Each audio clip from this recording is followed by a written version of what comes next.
আমার ছোট মেয়ের গলায় কাটা ফুটেছিল। মাছের কাটা যে এমন যন্ত্রণাদায়ক ব্যাপার তা জানা ছিল না। বেচারি ক্রমাগত কাঁদছে, কিছুক্ষণ পরপর বমি করছে, হেঁচকে উঠছে, চোখ মুখ ফুলে একাকার। আমি দিশেহারা হয়ে গেলাম। অনেক ধরনের লৌকিক চিকিৎসা করানো হলো। শুকনো ভাতের দলা গেলানো, মধু খাওয়ানো, গলায় সেক।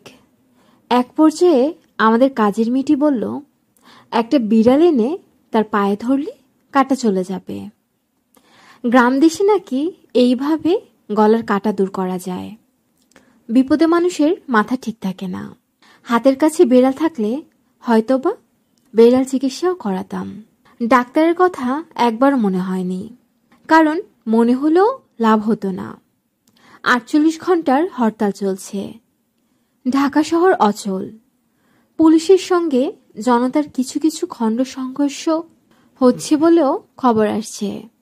2টি পেট্রোল পাম্প নাকি আগুন লাগানো হয়েছে। কয়েকজন মারাও গেছে। শহর ভর্তি গুজব শোনা যাচ্ছে। এরশাদ সরকারের পতন হয়েছে। তিনি তার প্রিয় গলফ সেট বিক্রি করে দিয়েছেন। একটা হেলিকপ্টার নাকি বঙ্গভবনে রেডি অবস্থায় আছে। এই অবস্থায় মেয়ে কোলে নিয়ে রাস্তায় নামলাম। মেয়ে একটু পরপর কান্না থামে জিজ্ঞেস করছে, বাবা, আমি কি মরে যাচ্ছি? 7 বছরের মেয়ে এই জাতীয় প্রশ্ন করলে বুক ভেঙে যায়। আমার নিজেরও চোখে পানি এসে গেল। যখন প্রয়োজন না থাকে তখন মোড়ে মোড়ে ফার্মেসি দেখা যায়। সেই সব ফার্মেসিতে গম্ভীর মুখে ডাক্তার বসে থাকেন।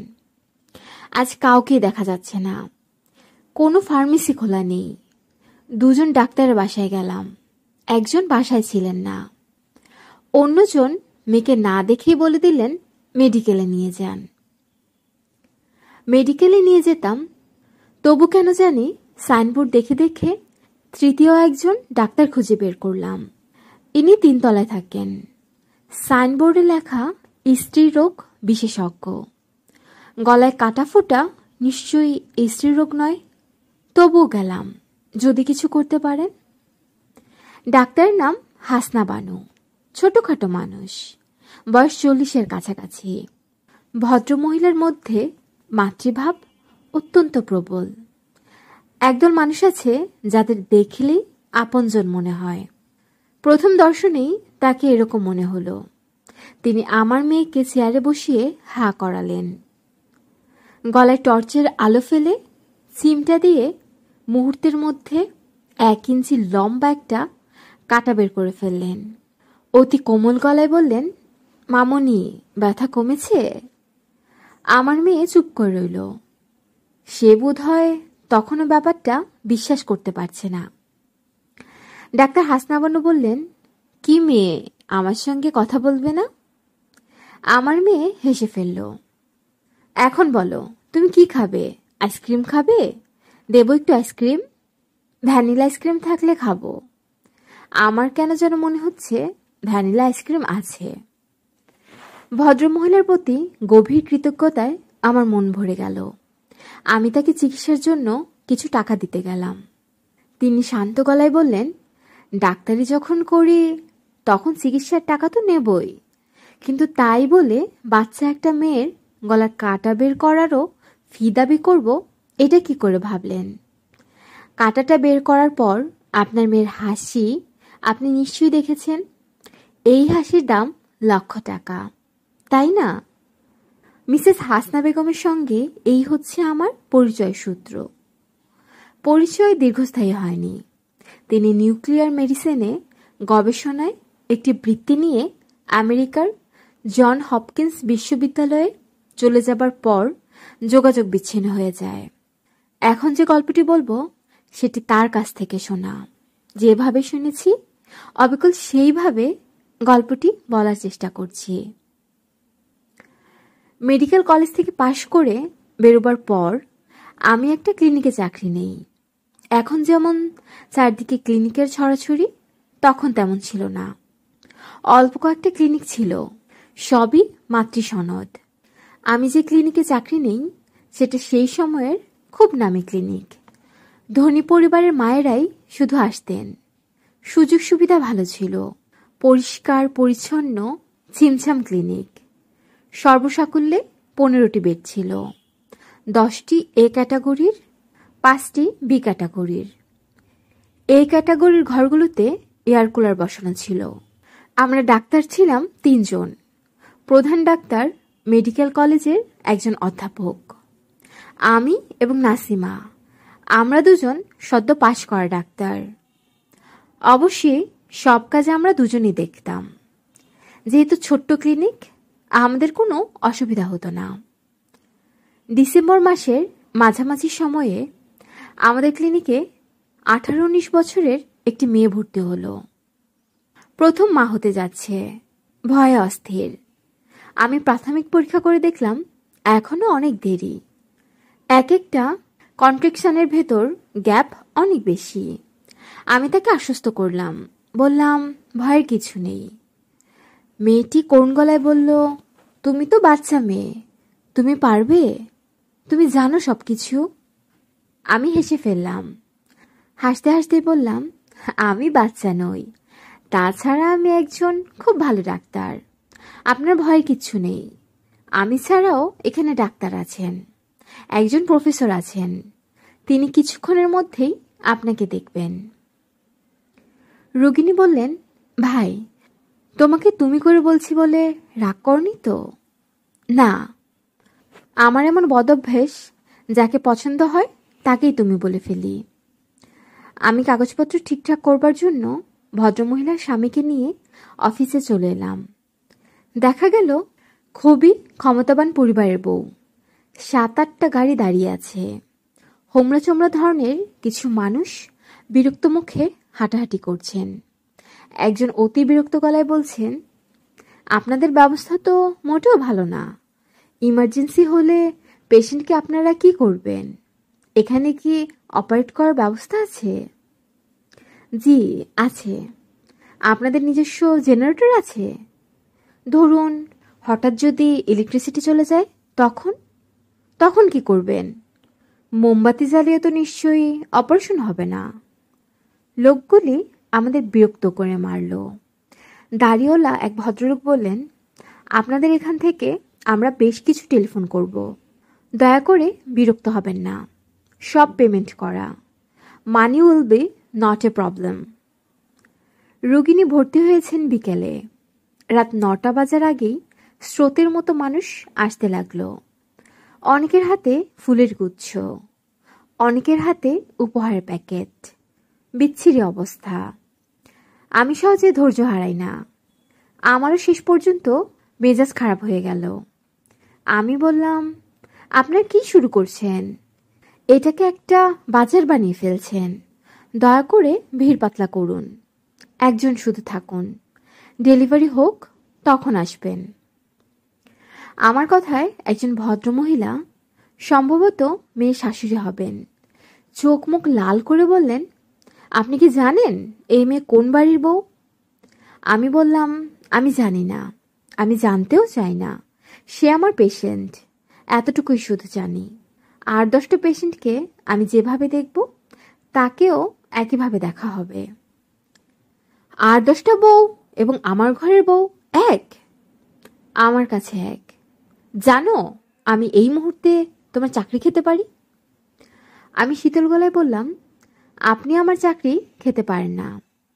চিকিৎসক হিসেবে আমার কোনো ব্যর্থতা পাওয়া গেলে তবেই চাকরি যেতে পারে, তার আগে নয়।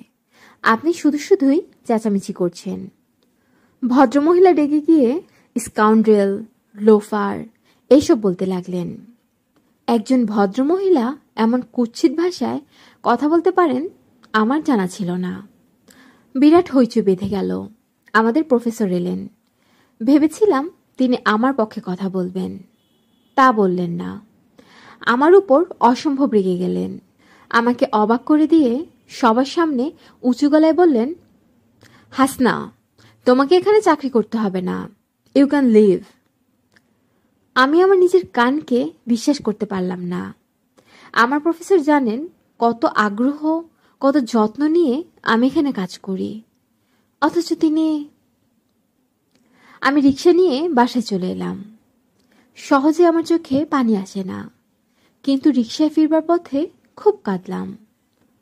তখন বয়স অল্প, মন ছিল খুব স্পর্শকাতর। রাত 11টায় প্রফেসর আমাকে নিতে এলেন। করুণ গলায় বললেন, হাসনা, খুব কেলেঙ্কারি হয়ে গেছে। তুমি চলে আসার পর ক্লিনিকের কেউ কোনো কাজ করছে না। অসহযোগ আন্দোলন এইরকম যে দাঁড়াবে কল্পনা করিনি। এখন তুমি চলো। আমি বললাম, স্যার, আমার যাবার প্রশ্নই ওঠে না। আপনি রোগীর আত্মীয় স্বজনদের বলুন তাকে অন্য কোনো ক্লিনিকে নিয়ে যেতে। বলেছিলাম পেশেন্ট যাবে না, সে এখানেই থাকবে। এখানেই থাকবে? হ্যাঁ, এখানেই থাকবে। এবং সে বলে দিয়েছে ডেলিভারির সময় তুমি ছাড়া দ্বিতীয় ব্যক্তি থাকতে পারবে না। এখন তুমি যদি না যাও আমার খুব মুশকিল হবে, আমি খুব বিপদে পড়ব। তুমি তো বাইরের জগতের কোনো খোঁজ খবর রাখো না। যদি রাখতে তাহলে বুঝতে এই মেয়ে কোন পরিবারের মেয়ে। বাংলাদেশের মতো দেশে এরা যা ইচ্ছা করতে পারে। তুমি চলো। স্যার, আমি যাব না, ওরা যা ইচ্ছে করুক। হাসনা, অন্য সব কিছু বাদ দাও, তুমি পেশেন্টের দিকে তাকাও। সে তোমার উপর নির্ভর করে আছে। আমার উপর তোমার রাগটা বড় না পেশেন্টের প্রতি তোমার দায়িত্ব বড়? আমি শালগায়ে বের হয়ে এলাম। ক্লিনিকে তখন অবস্থার পরিবর্তন হয়েছে। ওয়েটিং রুমে 3 জন শুধু বসে আছেন। রুগিনীর কাছে 2 জন। দুজনের একজন রুগিনীর শাশুড়ি। তিনি আমাকে দেখেই শীতল গলায় বললেন, রাগের মাথায় কিসব বলেছি, কিছু মনে রেখো না মা। রাগ উঠলে আমার মাথা ঠিক থাকে না। আমি বললাম, আমি কিছু মনে করিনি। বৌমা তখন থেকে বলছিল সে তোমাকে যেন কি বলতে চায়, তোমার কথাটা শোনো, ও খুব ভয় পেয়েছে। আমি মেয়েটির পাশে এসে দাঁড়ালাম। মেয়েটি ক্ষীণস্বরে বলল, আপনার ঘর থেকে যান মা, আমি ওর সঙ্গে একা একা কথা বলবো, আর কেউ যেন না থাকে। ভদ্রমহিলা 2 জন নিতান্ত অনিচ্ছার সঙ্গে ঘর ছেড়ে গেলেন। মেয়েটা বলল, ভাই, তুমি দরজাটা বন্ধ করে দাও। তার কি দরকার আছে? আছে, তুমি লক করো, তোমার সঙ্গে আমার খুব জরুরি কথা আছে। দরজা বন্ধ করে তুমি আমার পাশে এসে বসো। আমি তাই করলাম। কন্ট্রাকশনের সময় কমে এসেছে। ব্যথার ধকল সামলাতে মেয়েটির খুবই কষ্ট হচ্ছে। তার গলার স্বর পাল্টে গেছে। মনে হচ্ছে সে অনেক দূর থেকে কথা বলছে। সে আমার হাত ধরে বলল, ভাই, তোমার কি রাগ কমেছে? হ্যাঁ, কমেছে। তুমি আমার গায়ে হাত দিয়ে বলো যে তোমার রাগ কমেছে। আমি তার কপালে হাত রেখে বললাম, আমার রাগ কমেছে। আমি তোমাকে তুমি তুমি করে বলছি বলে রাগ করছো না তো? তুমি নিশ্চয়ই বয়সে আমার বড়। আমি মোটেও রাগ করিনি। আমি সবাইকে তুমি তুমি বলি না। যাদের আমার খুব প্রিয় মনে হয়, খুব আপন মনে হয়, তাদের আমি তুমি বলি। তোমাকে প্রথম দেখেই আমার ভালো লেগেছে। তুমিও কিন্তু আমাকে তুমি বলবে। কথা বলতে তোমার কষ্ট হচ্ছে, তুমি বরং চুপ করে থাকো, বড় বড় করে নিঃশ্বাস নাও। আমার মনে হয় তোমার প্ল্যাসেন্টা ভাঙতে শুরু করেছে। আর কত দেরি? এখনো দেরি আছে। রাত 3টার আগে কিছু হবে না। রাত 3টা পর্যন্ত তোমাকে কষ্ট করতে হবে। এখন কটা বাজে? 12টা 21। মনে হচ্ছে ঘড়ি চলছেই না। আমি উঠে দাঁড়ালাম। কিছু রুটিন কাজ আছে, এগুলো সারতে হবে। নর্মাল ডেলিভারি হবে, বাচ্চার পজিশন ঠিক আছে, তবু ইমার্জেন্সির জন্য তৈরি থাকা ভালো। মেয়েটি বলল, যে জন্য তোমাকে বসিয়েছিলাম তা এখনো বলিনি। তুমি বসো। উঠে দাঁড়ালে কেন? আসল কথা তো বলিনি। আমি বসলাম। মেয়েটি ফিসফিস করে বলল, ওরা আমার বাচ্চাটাকে মেরে ফেলবে। আমি চমকে উঠলাম। এই মেয়ে এসব কি বলছে? প্রচণ্ড যন্ত্রণায় আবল তাবল বকছে না তো? আমি জানি ওরা আমার বাচ্চাটাকে মেরে ফেলবে। কারা? আমার শ্বশুরবাড়ির লোকেরা।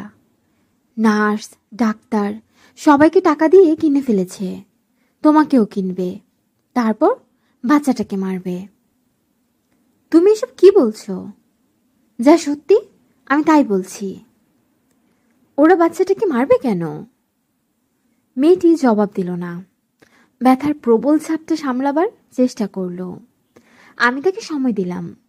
আমার মনে হলো মেয়েটি সম্ভবত পুরোপুরি সুস্থ নয়, হয়তো কিছু অস্বাভাবিকতা তার মধ্যে আছে। তুমি আমার কথা বিশ্বাস করছো না, তাই না? না, যা সত্যি আমি তাই বললাম। তুমি জানলে কি করে ওরা বাচ্চাটাকে মেরে ফেলতে চায়? আমাকে বলেছে। কে বলেছে? আমার বাচ্চাটা আমাকে বলেছে। আমি পুরোপুরি নিঃসন্দেহ হলাম মেয়েটার মাথা খারাপ। সম্ভবত সে পারিবারিক জীবনে খুব অসুখী। শ্বশুরবাড়ির কাউকে তার পছন্দ না। সবাইকে সে শত্রুপক্ষ ধরে নিয়েছে। মেয়েটি হাঁপাতে হাঁপাতে বলল, তুমি আমার কথা একবর্ণ বিশ্বাস করনি, তাই না? তুমি ঠিকই ধরেছ। বিশ্বাস করার কথাও না। তোমার বাচ্চা তোমাকে কি করে বলবে? ও আমাকে স্বপ্নে বলেছে। একবার না, অসংখ্যবার বলেছে। স্বপ্নে বলেছে? হ্যাঁ, স্বপ্নে। গতকাল শেষ রাতেও স্বপ্নে দেখেছি। কি দেখেছ? দেখলাম আমার বাচ্চাটা আমাকে বলছে, মা, সবাই মিলে আমাকে মেরে ফেলবে। সবাই যুক্তি করে আমাকে মারবে। মা, আমি কি করি? বলতে বলতে মেয়েটি থরথর করে কাঁপতে লাগলো। আমি তাকে বললাম, প্রথমবার যেসব মেয়েরা কনসিভ করে তাদের প্রায় সবাই ভয়ঙ্কর সব স্বপ্ন দেখে, যেমন তারা মারা যাচ্ছে, মৃত বাচ্চা হচ্ছে, এইসব। এর কোনো মানে নেই। মেয়েরা সেই সময় খুব আতঙ্কগ্রস্ত থাকে বলেই এইরকম স্বপ্ন দেখে। আমি জানি আমি যা স্বপ্নে দেখেছি তাই হবে। আমার স্বপ্ন অন্য মেয়েদের স্বপ্নের মতো নয়। সবাই যুক্তি করে আমার ছেলেটাকে মারবে। আমি হাসতে হাসতে বললাম, তোমার কোলে যখন ফুটফুটে একটা বাচ্চা দিয়ে দেব, তখন তুমি বুঝবে যে কত বড় মিথ্যা সন্দেহ তোমার মধ্যে ছিল। মেয়েটার চোখ চিকচিক করতে লাগলো। সে গাঢ় স্বরে বলল, সত্যি তুমি তাই করবে? অবশ্যই। তাহলে তুমি প্রতিজ্ঞা করো, কোরআন শরীফ ছুঁয়ে বলো তুমি বাচ্চাটাকে মারবে না। ওরা যখন মারতে চাইবে তুমি মারতে দিবে না, তুমি ফেরাবে। একটা শিশুকে আমি খুন করব, এটা তুমি কি বলছো? তুমি কোরআন শরীফ ছুঁয়ে প্রতিজ্ঞা করো। প্রতিজ্ঞার কোনো দরকার নেই। দরকার থাকুক বা না থাকুক, তুমি প্রতিজ্ঞা করো। কোরআন শরীফ এখানে পাবো কোথায়? আমার সঙ্গে আছে, আমার ওই কালো ব্যাগটার ভেতর। আমি নিয়ে এসেছি। রোগীকে শান্ত করার জন্যই প্রতিজ্ঞা করতে হলো। রোগী শান্ত হলো না, তার অস্থিরতা আরও বেড়ে গেল। সে চাপা গলায় বলল, আমি জানি তুমি প্রতিজ্ঞা রাখতে পারবে না। যদি না রাখো তাহলে আমার অভিশাপ লাগবে। আমি তোমাকে একটা কঠিন অভিশাপ দিচ্ছি। মেয়েটি সত্যি সত্যি একটা কঠিন অভিশাপ দিয়ে বসল। মেয়েটার মাথার যে ঠিক নেই, সে যে অসুস্থ একটি মেয়ে তার আরেকটি প্রমাণ পেলাম। তবে তার এই অসুস্থতা, এই মানসিক যন্ত্রণা দীর্ঘস্থায়ী হবে না। একটা হাসি খুশি শিশু তার সমস্ত কষ্ট ভুলিয়ে দিবে। সব কিছুই ঠিকঠাক মতো চলছিল। রাত 2টায় বাইরের দুজন পুরুষ ডাক্তার এলেন। ডেলিভারির সময় এরা থাকবেন। এদের মধ্যে একজন আমার পরিচিত, ডাক্তার সেন। বড় ডাক্তার এবং ভালো ডাক্তার। আমাদের রোগিণী নতুন ডাক্তার দুজনকে দেখেই আতঙ্কে ফ্যাকাশে হয়ে গেল। আমার হাত ধরে ফিসফিস করে বলল, এরা কারা? এরা আমার বাচ্চাকে খুন করবে। আমি বললাম, তুমি নিশ্চিন্ত থাকো, আমি সারাক্ষণ এখানে থাকবো, 1 সেকেন্ডের জন্য নড়ব না। তাছাড়া ডাক্তার সেনকে আমি ব্যক্তিগতভাবে চিনি, তার মতো ডাক্তার খুব কম আছে। মনে থাকে যেন তুমি প্রতিজ্ঞা করেছ। আমার মনে আছে। প্রতিজ্ঞা ভাঙলে আমার অভিশাপ লাগবে। আমার মনে আছে। তার কিছুক্ষণ পরই ভদ্রমহিলার স্বামী আমাকে ডেকে নিয়ে গেলেন। খুবই অল্প বয়স্ক একজন যুবক। তাকে বেশ ভদ্র ও বিনয়ী মনে হলো। তবে যে কোনো কারণে হোক তাকে বেশ ভীত বলে মনে হচ্ছিল। ভদ্রলোক নরম স্বরে বললেন, আপা, আমার স্ত্রী সম্ভবত আপনাকে কিছু বলেছে। আপনি ওর কথায় কিছু মনে করবেন না।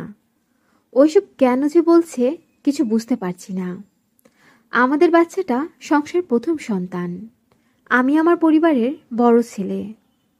অথচ ওর ধারণা। আমি ভদ্রলোককে আশ্বস্ত করার জন্য বললাম, আপনি এসব নিয়ে মোটে মাথা ঘামাবেন না। সব ঠিকঠাক আছে তো আপা? সব ঠিক আছে। সিজারিয়ান লাগবে না? না, নর্মাল ডেলিভারি হবে। তাছাড়া ডাক্তার সেন এসেছেন। উনি খুবই বড় ডাক্তার এবং হাইলি স্কিলড। তাহলে আপনি বলছেন সব ঠিকঠাক হবে? হ্যাঁ। রাত 3টার পর দেখা গেল সব কেমন ব্যাঠিক চলছে।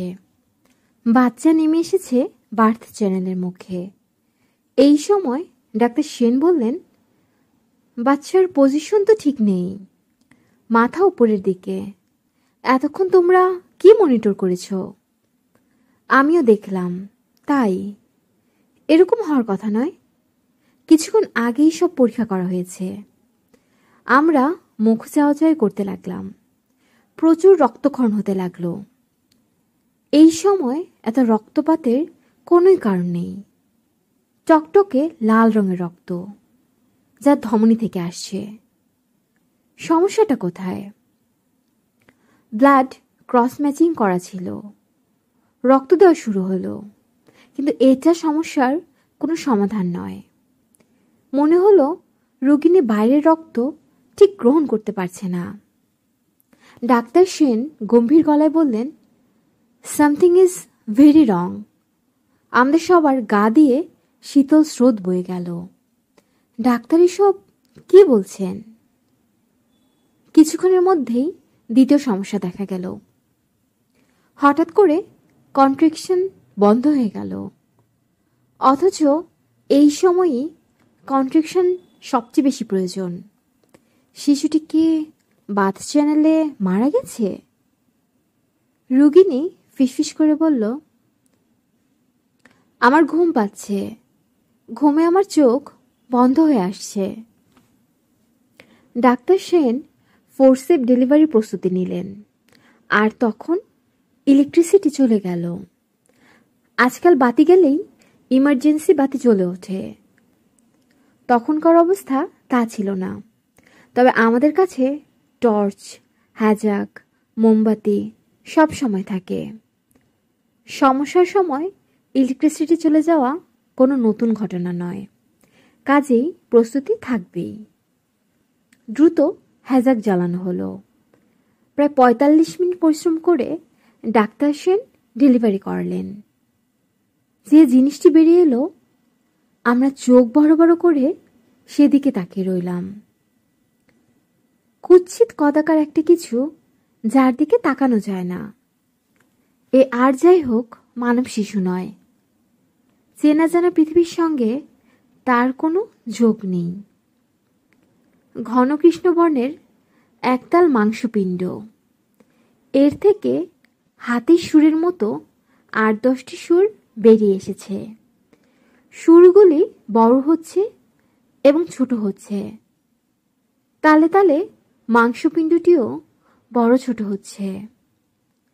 মানব শিশুর সঙ্গে এর একটি মাত্র মিল। এই জিনিসটিরও দুটি বড় বড় চোখ আছে। চোখ ঘুরিয়ে ঘুরিয়ে সে দেখছে চারদিকের পৃথিবীকে। চোখ দুটি সুন্দর, কাজল টানা। ডাক্তার সেন হতভম্ব গলায় বললেন, what is this, what is this? Forcep দিয়ে ধরা জন্তুটাকে তিনি মাটিতে ফেলে দিলেন। মেঝেতে সে কিলবিল করতে লাগলো। মনে হচ্ছে সুরগুলোকে পায়ের মতো ব্যবহার করে সে এগোতে যাচ্ছে। আমার সঙ্গে সহকর্মী হঠাৎ পেটে হাত দিয়ে বমি করতে শুরু করল। আমাদের পরম সৌভাগ্য যে রোগিণীর জ্ঞান নেই। জ্ঞান থাকলে এই ভয়াবহ দৃশ্য তাকে দেখতে হতো। ডাক্তার সেন বললেন, কিল ইট, এক্ষুনি এটাকে মেরে ফেলা দরকার। জন্তুটি কি মানুষের কথা বুঝতে পারে? ডাক্তার সেনের কথা শেষ হবার সঙ্গে সঙ্গেই তীব্র ও তীক্ষ্ণ শব্দ বের হয়ে এলো। অত্যন্ত হাই ফ্রিকোয়েন্সির সাউন্ড, যা মানুষের স্নায়ুকে প্রচণ্ড ঝাঁকি দেয়।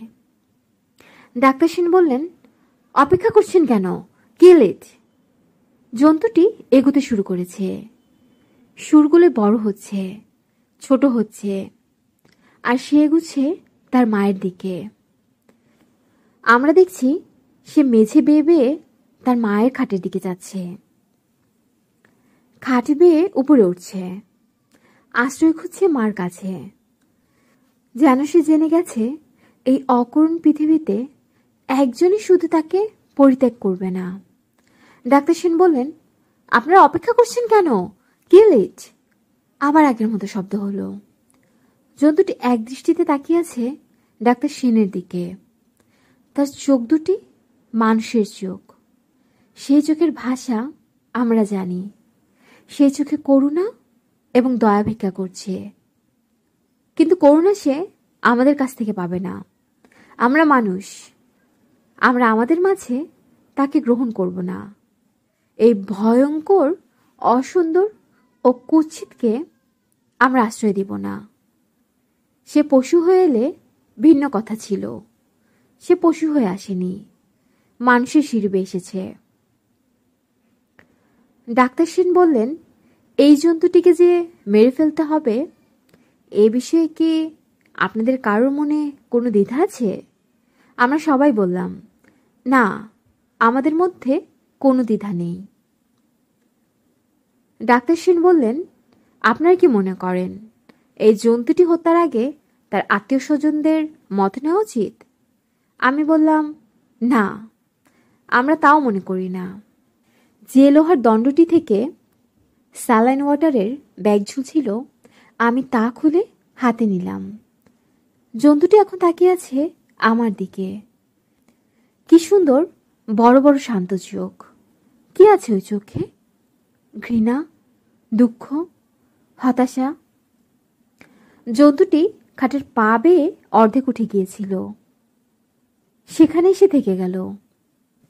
বোধহয় বুঝতে পেরেছে আর উঠে লাভ নেই। প্রথম আঘাতটি করলাম আমি। সে অবিকল মানুষের মতো গলায় ডাকল, মা, মা। তার মা সাড়া দিল না। আমরা দেখছি একটি দানবকে। সেও তার করুণ চোখে একজন দানবকেই দেখছে। আমার হাত থেকে লোহার রডটি পড়ে গিয়েছিল।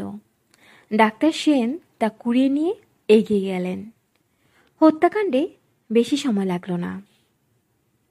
ডাক্তার হাসনা বেগমকে আমি জিজ্ঞেস করেছিলাম, এই ঘটনার কি কোনো ব্যাখ্যা আপনি দাঁড় করতে পারেন? ডাক্তার হাসনা ক্লান্ত গলায় বলেছিলেন, আমার কাছে কোনো ব্যাখ্যা নেই। তবে এই ঘটনার প্রায় 7 বছর পর আমেরিকান জার্নাল অব মেডিকেল সোসাইটিতে এরকম একটি শিশুর জন্ম বৃত্তান্তের কথা পাই। শিশুটির জন্ম হয়েছিল বলিভিয়ার এক গ্রামে। শিশুটির বর্ণনার সঙ্গে আমাদের জন্তুটির বর্ণনা হুবহু মিলে যায়। ওই শিশুটিকেও জন্মের 20 মিনিটের মাথায় হত্যা করা হয় এবং রিপোর্ট অনুসারে সেও মৃত্যুর আগে ব্যাকুল হয়ে বলিভিয়ান ভাষায় মাকে কয়েকবার ডাকে। আপনার কাছে কোনো ব্যাখ্যা নেই? না, তবে আমার একটা হাইপোথিসিস আছে। আমার মাঝে মাঝে মনে হয় প্রকৃতি ইভলিউশন প্রক্রিয়ায় হয়তো নতুন কোনো প্রাণ সৃষ্টির কথা ভাবছে, পরীক্ষা নিরীক্ষা করছে। আমরা প্রাণপণে সেই প্রক্রিয়াকে বাধা দিচ্ছি। আপনার ধারণা এরকম ঘটনা আরও ঘটবে? হ্যাঁ, প্রকৃতি সহজে হাল ছাড়ে না। সে চেষ্টা চালিয়ে যাবে এবং লক্ষ্য রাখবে যাতে ভবিষ্যতে আমরা বাধা দিতে না পারি। ওই যে মা আগে স্বপ্ন দেখলেন, তার একটি ব্যাখ্যা। প্রকৃতি শিশুটির রক্ষার চেষ্টা করেছে, এক ধরনের প্রোটেকশন দেবার চেষ্টা করেছে। এখন সে পারছে না, তবে ভবিষ্যতে সে নিশ্চয়ই আরও কোনো ভালো প্রোটেকশনের ব্যবস্থা করবে। আপনি কি আপনার হাইপোথিসিস বিশ্বাস করেন? ডাক্তার হাসনা বানু জবাব দিলেন না। তার কাছে এই প্রশ্নের জবাব নেই, জবাব থাকার কথাও নয়। কিছু কিছু সময় আসে যখন আমরা বিশ্বাস ও অবিশ্বাসের সীমারেখায় বাস করি। তখন একই সঙ্গে আমরা দেখতে পাই ও দেখতে পাই না, বুঝতে পারি ও বুঝতে পারি না, অনুভব করি এবং অনুভব করি না। সে বড় রহস্যময় সময়। গল্পটি ভালো লাগলে সাবস্ক্রাইব করে পাশে থাকুন, আর আপনার পছন্দের গল্প শুনতে চাইলে কমেন্টে জানাতে পারেন। ভালো থাকবেন, সুস্থ থাকবেন, আর নিজের খেয়াল রাখবেন। আল্লাহ হাফেজ।